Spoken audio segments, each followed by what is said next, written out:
दादी के हाथों का जादू और खुशबू से महकता घर, माँ की मुस्कुराहट और खाने की सुगंध। MDH गरम मसाला, क्योंकि हर रिश्ता है स्वाद से जुड़ा।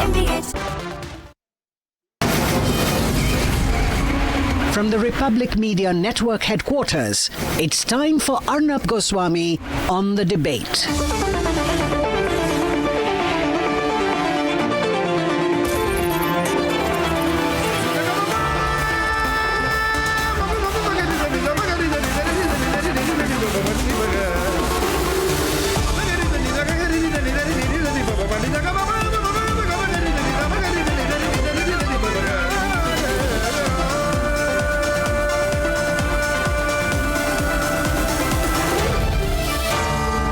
Arnab Goswami on the debate. On the show tonight, the direct political connections of the Pakistan's ruling establishment with the Lashkar-e-Taiba and the terrorist groups, all on tape. At 8:30 p.m. tonight, the government notifies important rules to activate the unified military command as Pakistan admits it was hit by precision BrahMos strikes. And at 9 p.m. tonight, while the Congress party continues to reach the lowest point after Jairam Ramesh, who is Rahul Gandhi's right-hand man, compares terrorists to the all-party delegations going around the world.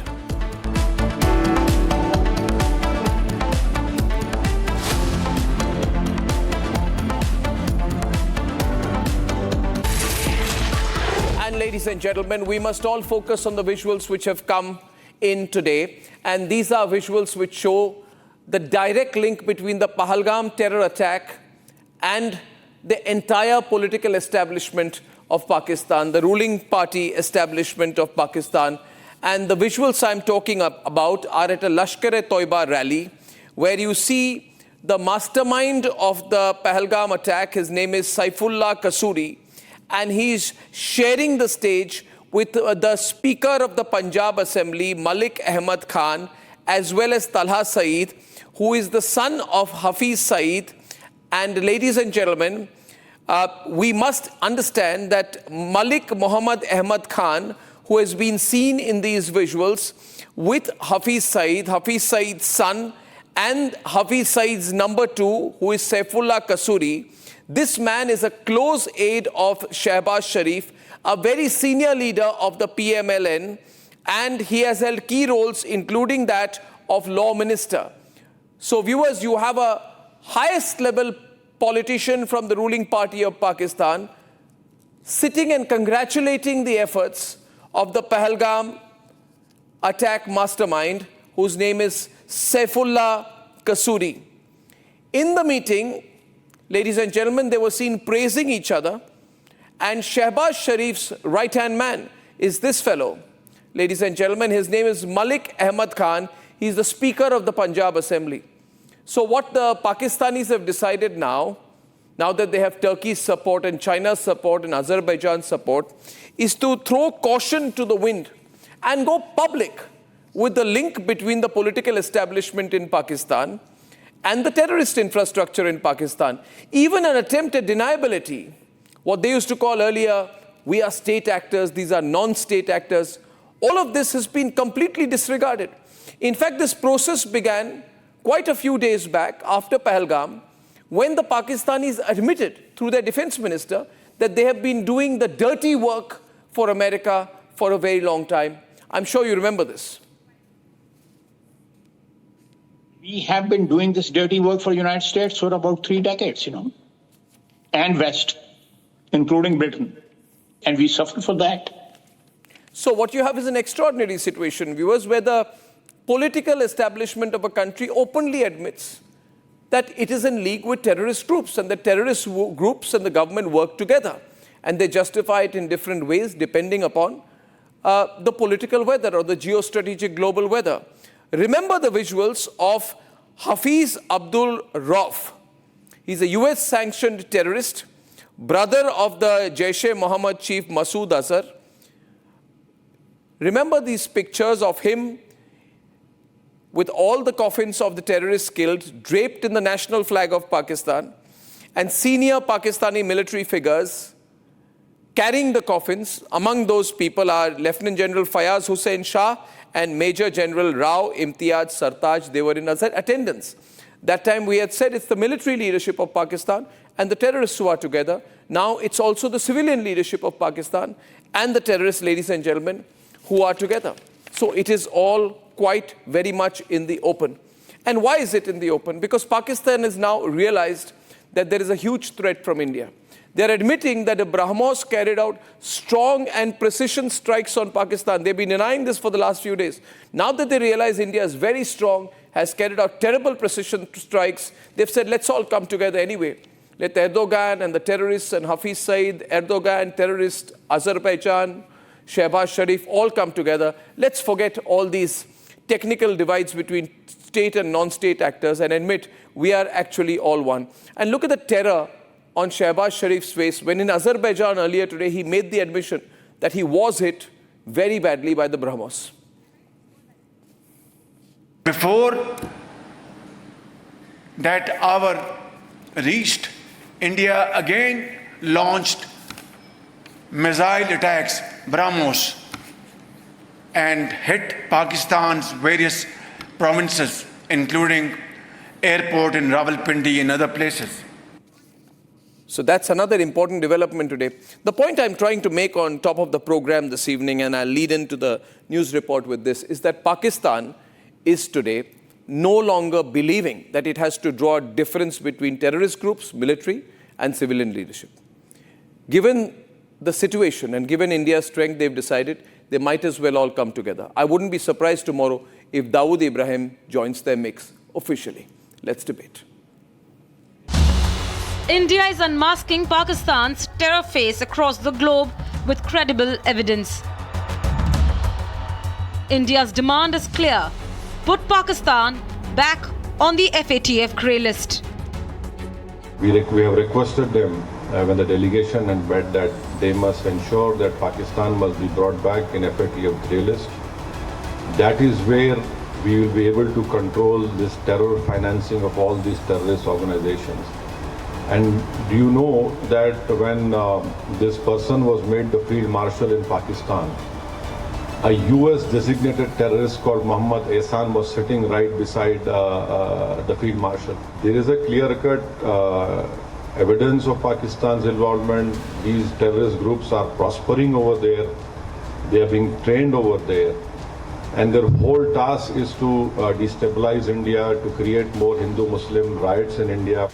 Amidst this, Pakistan once again scored a big self-goal. Watch the visuals carefully on your screens. The man you see is named Saifullah Kasuri. He is one of the top commanders of the band Lashkar-e-Taiba. The same Lashkar whose headquarters we blew up just days ago. Kasuri is believed to be the mastermind of the Pahalgam terror attack. And now, less than 20 days after the ceasefire understanding, this terrorist has resurfaced at a political rally in Lahore. Yesterday, this elite terrorist was spotted cordially sharing stage with Malik Ahmed Khan, the Speaker of Pakistan's Provincial Assembly of Punjab, the same Punjab that Shehbaz Sharif was once the Chief Minister of. Not just that, sharing the terror-ridden stage was also son of global designated terrorist Hafiz Saeed.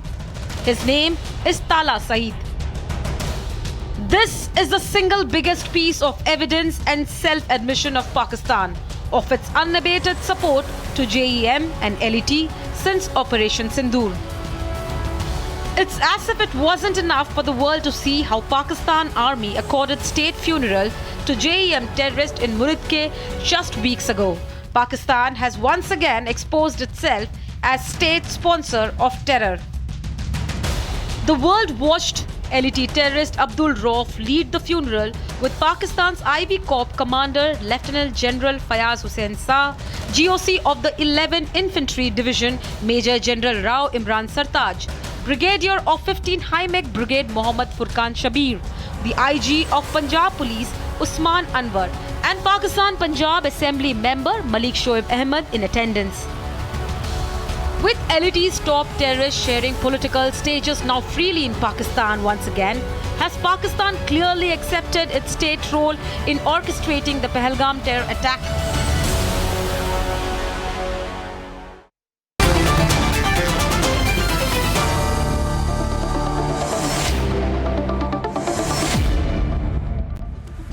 Absolutely A++ panel with us tonight, and Ambassador G. Parthasarathi, he knows Pakistan so well. Oh, yeah. He's been there, he has a lived experience and an understanding, he's incredible. Ambassador Parthasarathi, thank you so much. With you is Ambassador Deepak Vora and also Tilak Deveshwar. So it's a very informed panel. Thank you very much.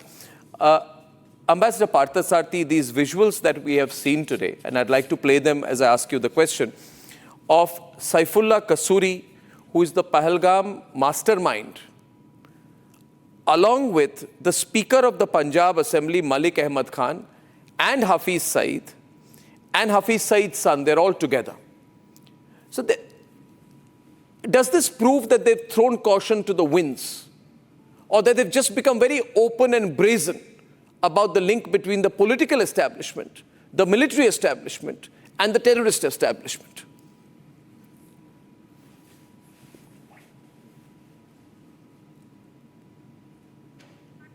Mr. Parthasarathi, did you hear that? No, I was now told the call is dropped. I'll put that question to Tilak Deveshwar ji then. Tilak Deveshwar, can I throw that question to you, please? Yes, I think so. I think it's those visuals tell a story. You know that you have the army standing behind a terrorist. Now you have the politician. And as you mentioned in your introductory remarks, he's from the Pakistan Muslim League Nawaz, whose chief minister, Maryam Nawaz is the chief minister of Punjab, and Shehbaz Sharif is the prime minister of Pakistan. He is from their party. Let me know. So you have the political leadership, you have the military leadership, and you have these terrorists who, by the way, are UN proscribed terrorists. All of them on one stage. It just shows the brazenness of Pakistan. I think they have thrown caution to the wind, and they have decided now, for whatever reason, maybe the fact that the army chief has become a field marshal, that now they think they can get away and do whatever they like. I mean, this is something for the international community to get up and take notice, for the UN, and especially for the Financial Action Task Force, to really take Pakistan to task, because the reason they got off the Financial Action Task Force was because they instituted several measures, including ring-fencing some of these known terrorists, like Hafiz Saeed, putting him behind in house arrest and so on and so forth. But now they've all come out, coming out of their burrows, as it were, and in full public glare. I think it is also meant to reassure the people of Pakistan that, look, we did not have a decisive defeat. Everything is okay. Our jihadis are very much in control. They will be back in business, so you don't have to worry about it. It is also reassuring the jihadis that, we haven't let you down. I know you've taken a beating in Muridke and in Bahawalnagar, but you are back. We are back to supporting you. Yeah. But I think it is a disaster for Pakistan itself. That's true. I'll check the audio link with Ambassador Parthasarathi again, if I may. Okay, not yet there. Okay, Deepak Vora, this question comes up that when we saw the visuals of the funeral of the terrorists after our first attacks on the 6th, and when we struck Muridke, I think that time Hafiz Abdul Rauf, can we run those visuals, producers? He's brother of Hafiz Saeed, he's leading the funeral, along with General Fayaz Hussain Shah and General Rao Imtiaz Sartaj. Can I run the visuals, please? They were all in attendance. When we saw those pictures, we thought, and there was a discussion on it, we're now going around the world and saying, see, these people are all together. Now, despite this proof going out, obviously, which must be having some impact on the people who are seeing this, because visuals don't lie, the Pakistanis are going ahead brazenly. Is it because of Trump's I give a damn about terrorists attitude? Because Trump is now doing business even with the Syrians who are led by terrorists. Well, thank you very much, sir. Always wonderful to be on your amazing channel. And of course, I've just heard what Mr. Tilak Daveshwar said. Nobody can match his knowledge and eloquence. He's outstanding. I'm looking forward to hearing what Ambassador Parthasarathy, who's also a legend in our service, has to say. Pakistan, I would describe as a sociopathic country. A sociopath is a person who doesn't care about the opinion of others. He's gone beyond that. I go destroy people, I kill people, I become totally unfeeling. That's what they've become. The term that people use is, other countries have a military, Pakistan has a military that owns the country. But more than that, I'd add one more line. Pakistan has terror tanzeems that own the military, that owns the country. So they don't really care, because Donald Trump is a deal maker. As long as he gets $1 from wherever, even from hell, he'll sup with the devils.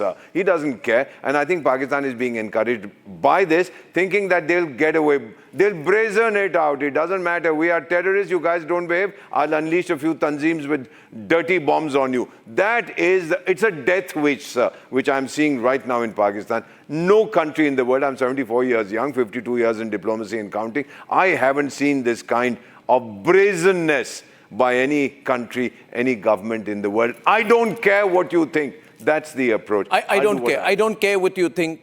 It doesn't touch me. There you are. It doesn't matter to me. Now, therefore, let's look at the bigger context, Mr. Parthasarathy.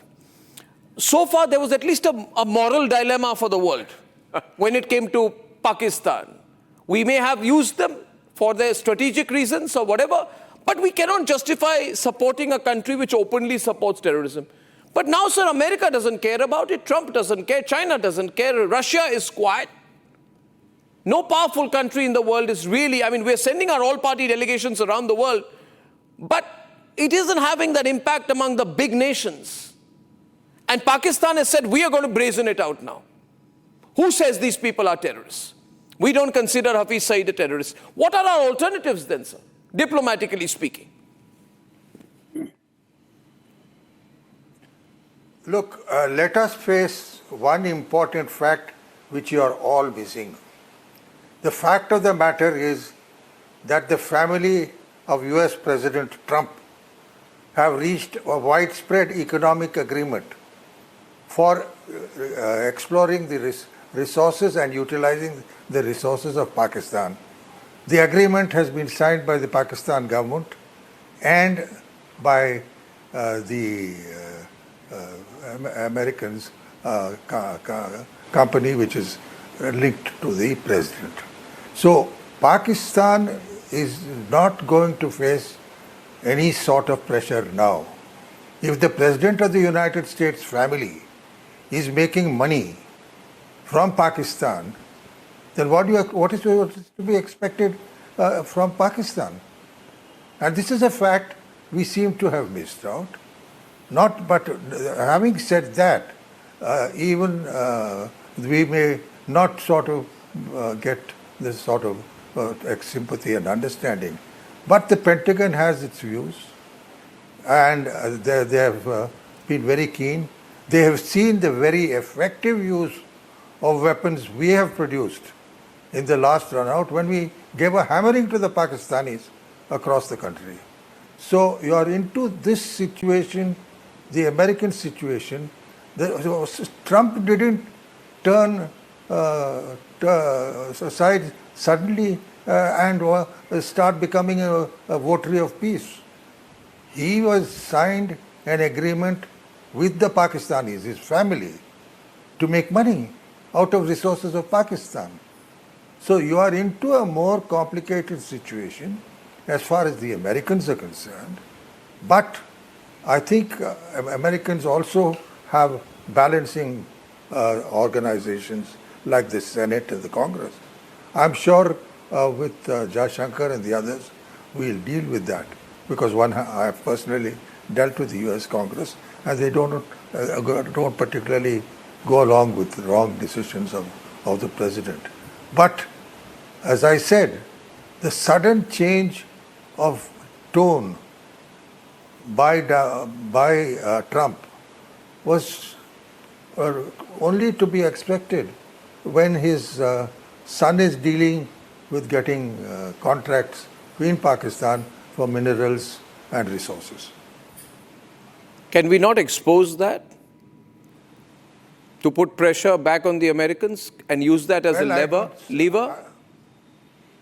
I'm sure that between Jaishankar and the embassy, and I've worked in the embassy, we can certainly influence the US Congress about what is happening and what their worthy president is doing. Look, can we not use, if America uses trade as a lever, Deepak Vora, going by what Ambassador Parthasarathy has said, should we not use trade as a lever too? Why don't we tell the Americans that, look here, you have decided to effectively legitimize state-sponsored terrorism from Islamabad, and we cannot sign a deal with you unless you give us a firm position on it. We can't be just giving in all the time. Makes a lot of sense, because I do believe that after China closed its doors, we are a huge market for the Americans, 140 crore people with growing purchasing power, already the fourth largest, I believe, third largest economy in the world. I believe, as a regression analyst, we've overtaken Germany already. So what this makes eminent sense to tell them, look, you want to trade with me, and your president has been saying, I used the trade threat in order to get India and Pakistan to fall in line, which is total rubbish. You want to use the trade threat, so can we. We have enough people who will supply stuff to us. Why do I need to chase you? Yes, you have certain areas of technology, space, oceans, etc., where you have the best knowledge in the world. We are happy to share that. We're happy to learn from you. At the same time, if you don't do it, as you yourselves have acknowledged, that you put sanctions you didn't allow, sir. You remember our Mars mission? They sanctioned us and didn't give us cryogenic technology. Prime Minister Modi said, it took us 10 years, it's pushed us back by 10 years, but we did it. We are doing the same with the aircraft engine. So I think this message also has to go across, that we'll do it on our own. You delay us, fair enough, but then you are going to lose India. You're going to lose this huge and growing market. That, I think, the deal maker in Trump, who has made this deal with cryptocurrencies and whatever in Pakistan, I think the deal maker in Trump will realize, and Congress there, which at the moment seems to me doesn't care too much about Trump, neither does the American media, I think that will go home. But you see, the American media doesn't like Trump too much. That's what I meant. Doesn't like Trump too much, and therefore the American media would happily lap a story, Tilak Deveshwar, that Trump is in league with terrorists. It's not just the Syrian guy who had a bounty on his head. Trump is effectively in league with all these terrorists because he's continuing to call Pakistan a great country, a wonderful country, maybe because of a hidden business deal of his family, but he's doing it on a global stage. And America is a country which went to Abbottabad to kill Osama bin Laden. And 15 years later, 13, 14 years later, to be precise, Trump is in league with Hafiz Saeed. We must counter this. I mean, Trump has to be on the defensive. He's got thin skin. This has to be discussed in the American media, where he can be domestically hit. He doesn't quite care about how he's perceived anywhere else in the world. But we're not doing that. These all-party delegations are not doing that. They're talking the diplomatic language. Maybe we need to talk the people's language. The language, you see, he has to, sorry to make this clear, he's saying that a student who has been anti-Semitic in his or her views, a student who may have made a few social media comments cannot be given a visa to study in America. But Trump can go and make a deal effectively with the entire terrorist infrastructure of Pakistan. Why are we not exploiting that typical Trumpian hypocrisy, Tilak Deveshwar, to put him on the back foot? No. Let me tell you, it has been written about, it has been talked about. There are YouTubers who are talking about this. And let me tell you, Ambassador Vora and Ambassador Parthasarathy know the American system much better. But every piece of information gets filed, especially in the Congress. And I'm sure the Democrats are noting this down. There already is a bipartisan bill in the US Congress called the Park Democracy Act, which targets the army chief directly, and they're very worried about it. The congressmen are going to take note of the fact that for personal reasons, yes, that the president's son is doing a deal with Pakistan. So see, the evidence of Pakistan's support to terrorism is absolutely compelling. The visuals don't lie. No. And they're doing it so brazenly that it will be embarrassing for the US administration to be in touch with people who are supporting the army, the politicians, and the terrorists are all on the same page. It's going to be extremely embarrassing. And somewhere down the road, who knows? President Trump could even get hauled up for being impeached, for this kind of a thing. So all this information is being noted down. It may not be happening as quickly as we would like it to happen, but I think the American system factors all these things in, and he's not going to be able to sustain this activity if Pakistan continues on this brazen path? This is an excellent diplomatic panel, which takes me to my next question to Ambassador Parthasarathy. Ambassador Parthasarathy, let's begin with an assumption which may not be, diplomats may not say it, but which is the reality, is that ideology is a veil, but economics is the reality. That's true. Right? Ideology is a veil, but public pressure, political pressure is a reality. And I think it is time to put the pressure back on those who expect something from us. The Chinese won't be on our side, sir. The Russians have shown that they can be distant and they have more to lose by upsetting China than by upsetting us. For the time being. For the time being. For the time being. And we are also dependent on them because of the S-400s and the defense dependence. That means our only lever is America. The Pakistanis may have pressed that America button, and Trump, as you are suggesting, may have got something personally in return. Now, even in an ideology-less Trump world, we have a big danger that this group is going around, strutting around the world. I won't be surprised, sir, tomorrow if Hafiz Saeed is taken by Shehbaz Sharif to Washington, the way things are going. We need to do something quickly, sir. We need to do something quickly, Mr. Parthasarathy. There is a sense of urgency in our minds. Sir, if you were in charge giving advice to the Modi government, what would you suggest, sir, in these changed circumstances of a new world? You know, in my own experience in about 3.5 years in Washington, it is time we started dealing with the US Congress.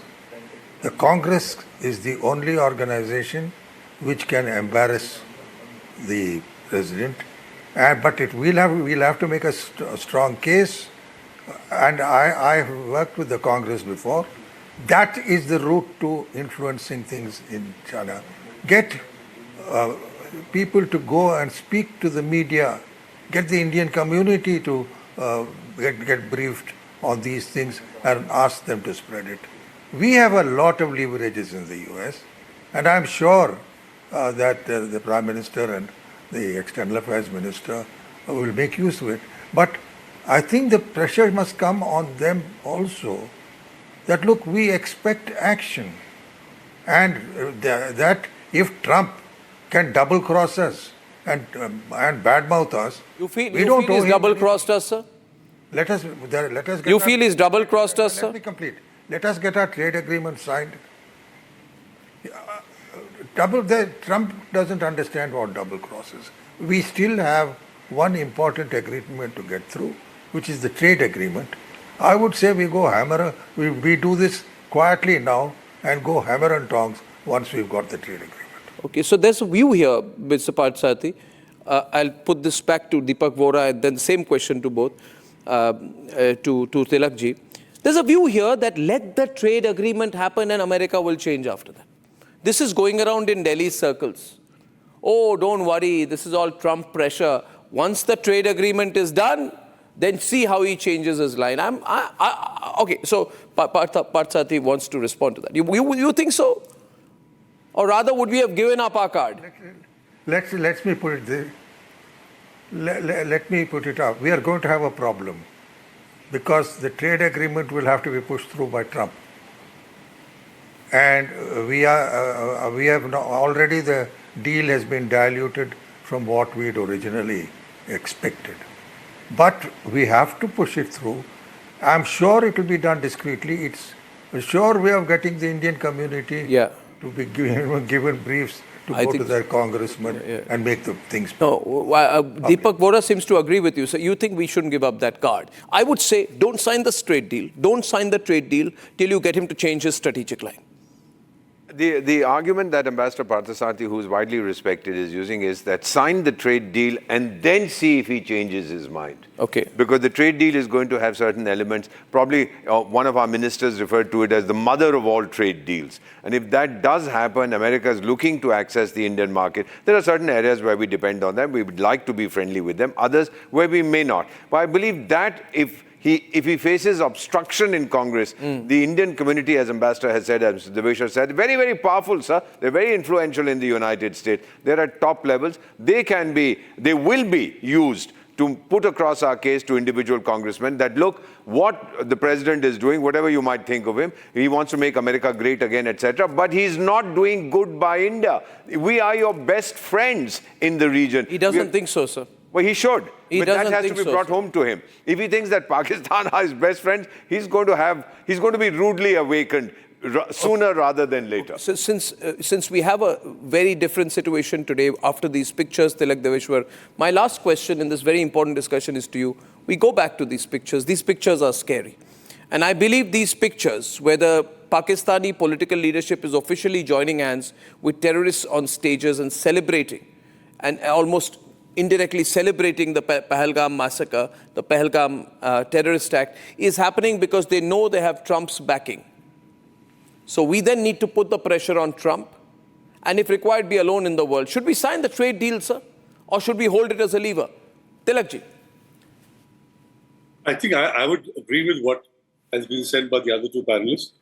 Sign the trade deal because that gives you leverage with the businesses in the various states represented by congressmen.